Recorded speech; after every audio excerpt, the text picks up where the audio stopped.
Geil, Mann! Das ist Schweinsachs. Was war das? Du kennst das. Bin ich. Nein, geht gar nicht. Das war schon immer mein riesiger Traum. Was geht, Freunde des Grillens? Ich hoffe, ihr seid gut drauf. Ihr genießt die Sommertage. Ihr habt einfach ein wunderschönes Wetter. Es dürfte jetzt ein Feiertag sein. Vielleicht habt ihr auch verlängertes Wochenende. Und es wird gegrillt. Bei mir wird auf jeden Fall gegrillt. Und zwar, was das Zeug hält. Am Sonntag kommt nämlich 48 Stunden nur Grillen.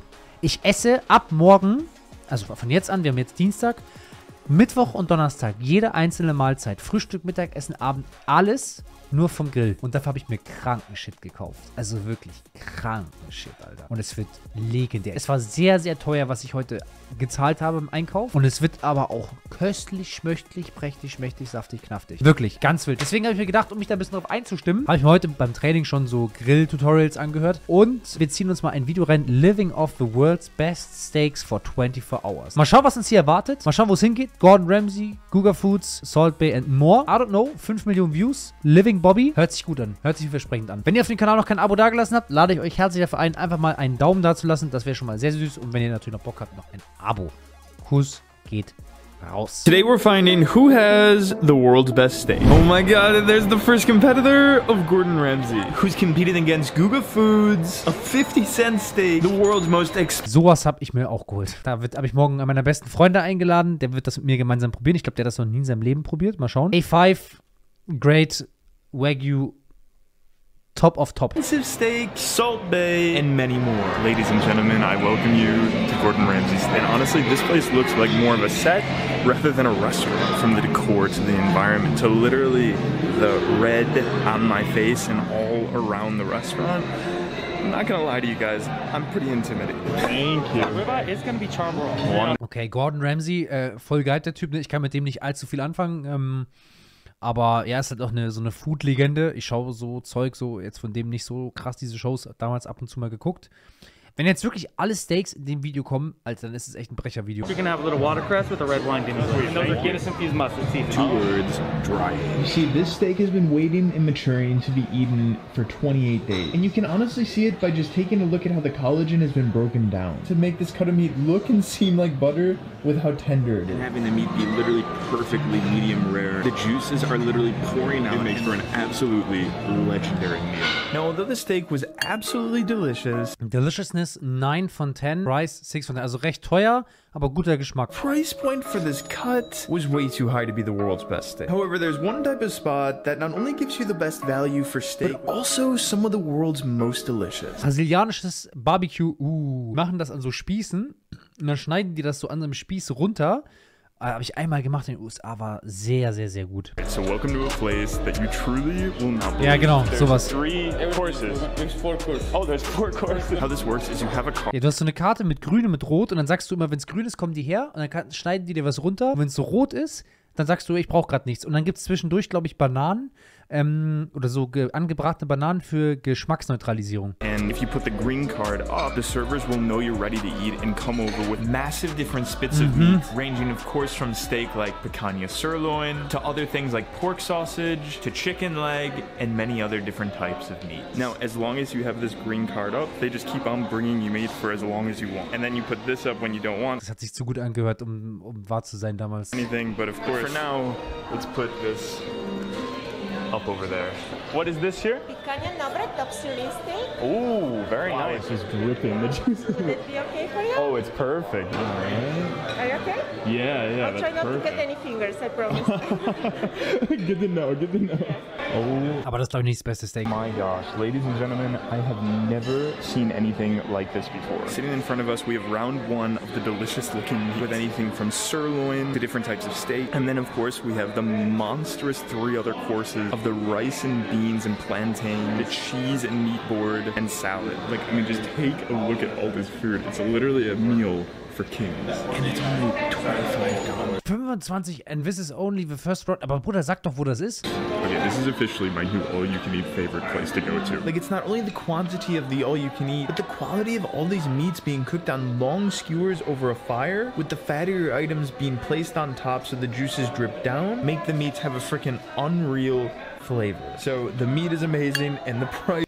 Brazilian All-You-Can-Eat, Steakhouse, Deliciousness, 8 von 10.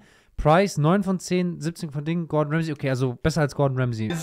is a literal steal. Now, most steakhouses are just known for their good meat, but there's one that's known for their professional. War ich jetzt wie oft? Dreimal. War dreimal sehr, sehr, sehr gut. Ich muss sagen, beide Male, wo ich in Istanbul war, war es besser als in Dubai. Also, die 3 Steaks, oder die Steaks, die ich gegessen habe, die waren sehr, sehr, sehr gut. Steak salter. Okay, so ladies and gentlemen, welcome to the famous, the unique, Das ist in Dubai. the ᵂᴱᴿᴮᴁ Steakhouse. It's always been a small dream of mine to have my steak cut by him. So I'm gonna ask the waiter which steak I need to order to get him here. It's here, so you will take with him photos of. Is there a certain thing that To guarantee salt comes to your table, you have to ask the waiter which steaks he will cut. you have to order to have this cut? The small ones we don't cut because, like, for example, filet mignon. They are Yeah. too small to cut. Okay, cool. Let's have a look. Cool. All right, awesome. Yeah, I'll go with the Istanbul strip loin then. I'm both excited to eat, but weirdly nervous to have my steak cut by Salt Bay. There it is. Oh, hello, sir. What's going on? Oh my gosh, oh my gosh. Beautiful.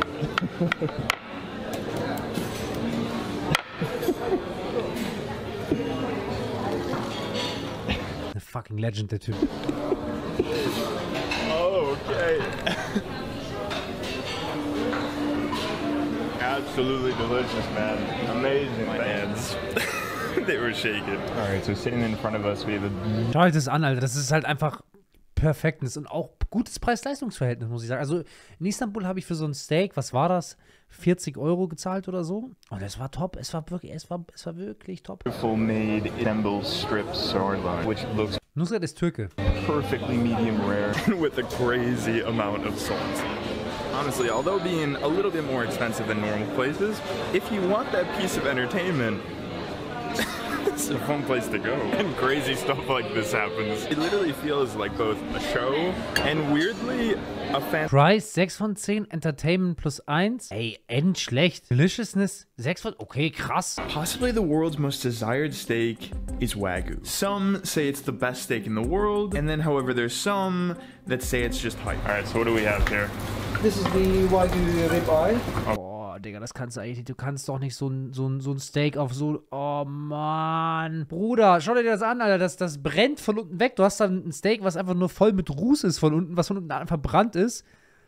Weil das besteht ja, also Wagyu-Steak besteht daraus, dass es halt einen sehr, sehr, sehr hohen Fettanteil hat, eine wunderschöne Fettmarmorierung. Und wenn du das da drauflegst, das drippt ja alles runter, dann verbrennt ja alles. Okay. The grill is Yeah. like 350 degrees. Gonna be 3 minutes from each side. Dang, you got that grill up high right there. And you try to get that flame on it for a different flavor and stuff like that, or? No, we don't do it on purpose. It comes out because of the fat. This is the seasoning. Oh my god, this is an absolutely stunning steak. With the fat almost looking like an art piece with the meat. With the marbling being the main draw to Wagyu, which Also, ja, genau. not only depends on the breed of the cow. Wenn man daran denkt, dann denkt man zuerst mal, okay, gut, krass, das teuerste Steak. Die Viecher müssen ja den ganzen Tag auf der Weide stehen, dem muss ja so gut gehen. Ist aber einfach tatsächlich nicht so. Die stehen die ganze Zeit nur im Stall und die sollen sich so wenig bewegen wie möglich und so viel essen wie möglich in der Zeit, dass sie möglichst softes Fleisch haben und sehr viel Fett. Noch dazu werden die sehr alt, die wachsen ziemlich lang und es ist so diese Philosophie, dass die auch überhaupt keinen Stress haben sollen. Die werden tatsächlich, also for real, die werden wirklich massiert, die Kühe, damit sich das Fett noch besser verteilt. Und die sollen dann sterben, wenn sie sich bereit fühlen zu sterben. Also da ist wohl so diese Verbindung zwischen dem Farmer und der Kuh, den Kühen soll recht stark sein und so. Und dann hören die teilweise Musik. Manche kriegen angeblich sogar wirklich Bier und sowas, was ich auch ein bisschen fragwürdig finde, muss ich sagen, dass man Tieren Bier gibt, auch wenn es nur in geringen Mengen ist, aber ja. But also what they eat, where they graze, and some believing how they're treated. You know, normally in a steak, you know, you'll really taste that meaty taste, you know, and the Wagyu. But like Gordon Ramsay's was good, but supper meaty with not much marbling. Okay, also es war halt einfach, hat nach Fleisch geschmeckt, nach Grillfleisch und so. Okay, aber das ist halt Wagyu ist halt dieser Fettgeschmack und dieses nussig-buttrige im Fleisch. It's like that perfect combo between the fat, but also the meat. Exactly. And it tastes completely different than normal. It's a rich colon. Sehr, sehr günstig für Wagyu. Aber hat man auch gesehen, das war jetzt keine gute Marmorierung. Also das, was er da angebraten hat auf dem Ding hier, war jetzt kein...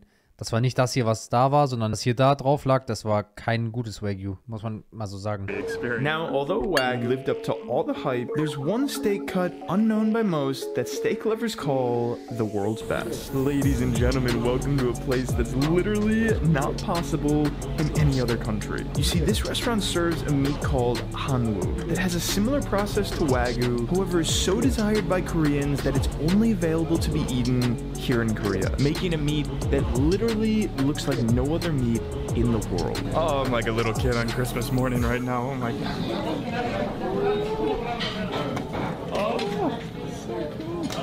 Now, the process for cooking this meat is also incredibly original to Korea, with having it be a traditional Korean barbecue type setup and having the employees, which at this restaurant are family members, turn your meat for you. And it actually comes with a ridiculous amount of side, including beef sashimi, incredible looking beef tartare, an insane looking pan-fried steak with their homemade kimchi and bean sprouts on the side. But for now, sticking to the hanwoo. What you do is you just dip it in a little bit of salt. I'm so freaking excited for this. What you guys are about to watch has literally been on my bucket list for years. Cheers.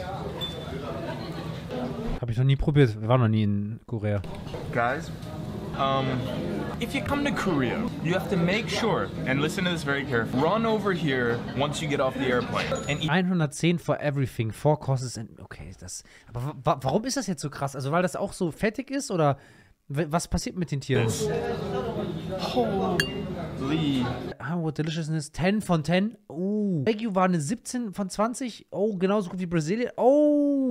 Now, most meats considered the world's best are crazy expensive. But I believe price doesn't always determine the deliciousness, which is why I found the world's cheapest steak for 40 cents. So how are they gonna make it here? This is pure meat, spices and full masala. And does he like marinate it overnight and stuff like that? Wenn es halt mit Masala und viel Gewürzen ist und blablablub, dann gibt es halt meistens irgendwas zu überdecken, ne? Ansonsten wirklich geiles Fleisch schmeckt halt von sich aus schon gut. Yeah. 12 hours, 12 to 14 12 hours. to marinate, otherwise it would have that. Got it. Oh, and then on the side here, he's making a homemade, beautiful pudding. And oh wow, look at that. It has like just a bunch of stuff popping out of it. Yes, Like yes. it doesn't look like it's just meat. Normally you see maybe a little bit of spice on top of meat. On this one, Things are popping out of it. There's a lot of elements. Most of them are the spices. And then it's served on the side here with some onions, and then served with some special sauce, some secret sauce. rip it off there, dip in there. Wow, that is a beautiful bite.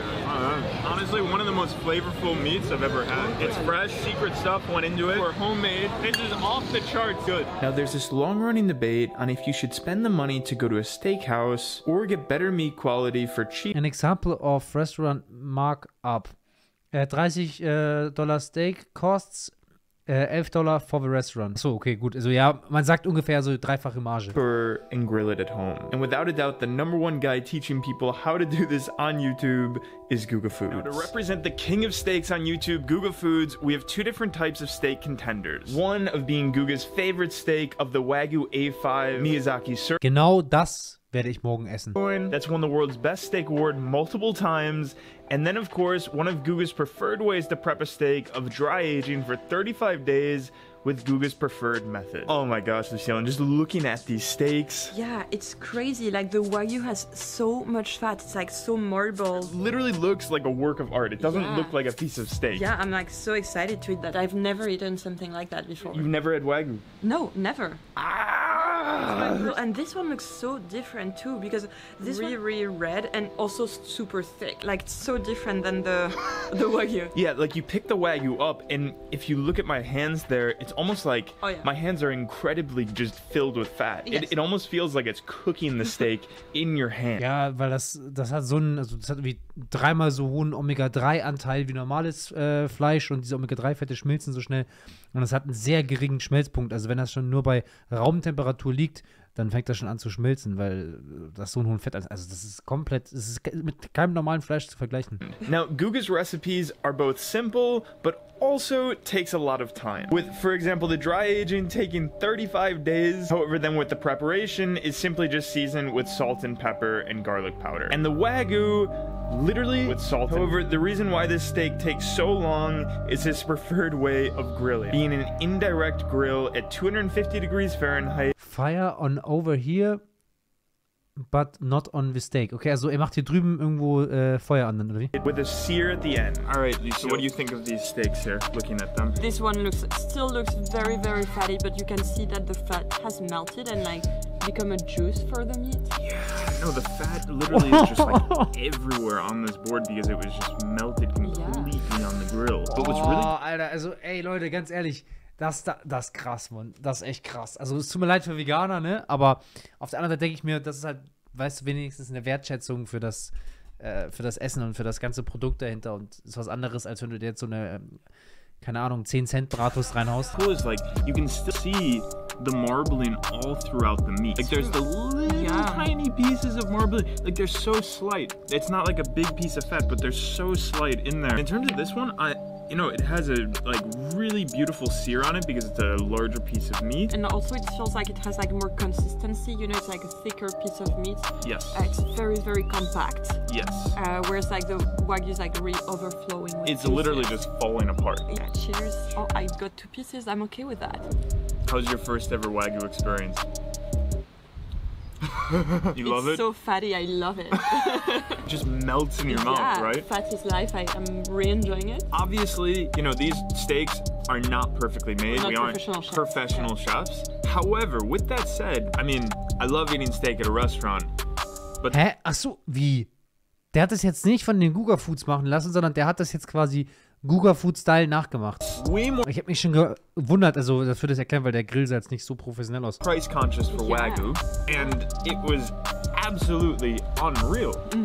So these both of these steaks, they're gonna be rated very, very high. If he says he can do a good impression of me, go for it, bro. Those guys were so nice.